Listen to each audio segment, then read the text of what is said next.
عمران خان نے بشرا مونیکا سے بیاہ رچا لیا ہے۔ دلہا دلہن بنی گالا میں موجود ہے اور مبارکبادوں کا سلسلہ بھی جاری ہے۔ یہ بھی کہا جا رہا ہے کہ ولیمہ عروج سے منانے کی تیاریاں بھی کی جا رہی ہیں۔ اسلام آباد کے شہریوں نے بھی شادی نجی معاملہ قرار دے دیا ہے۔ مزید جانتے زمین کی اس رپورٹ۔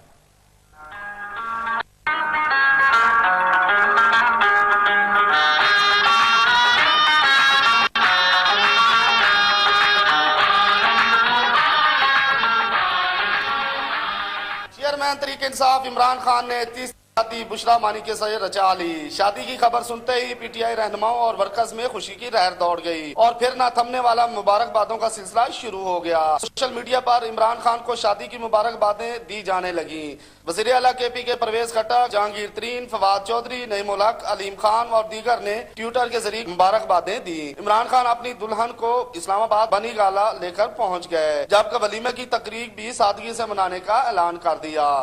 جانب اسلام آباد کے شہریوں نے مبارکبادیں دیتے ہوئے عمران خان کی شادی کو ان کا ذاتی معاملہ قرار دے دیا۔ جی اس کی اپنی پرسنل لائف ہے، آئی تھنک اچھا کہ تیسری شادی کر لی ہے۔ اس کی اپنی پرسنل لائف ہے تو وہ کر سکتا ہے، وہ کیا کر سکتے ہیں۔ اگر اس نے تیسری شادی کر لی ہے تو اس نے ایک سنت ہی ادا کی ہے نا، اس نے ایک سنت ادا کی ہے، اس میں کون سا مسئلے والی بات۔ شادی کی طرح ولیمے کی تقریب بھی سادگی سے ہوگی۔ عمران خان کی شادی پر دوسری جانب اسلام آباد کے شہریوں کا کہنا ہے کہ انہوں نے جو شادی کی ہے یہ ان کا ذاتی مسئلہ ہے۔ کیمرہ مین وسیم شبیر کے ساتھ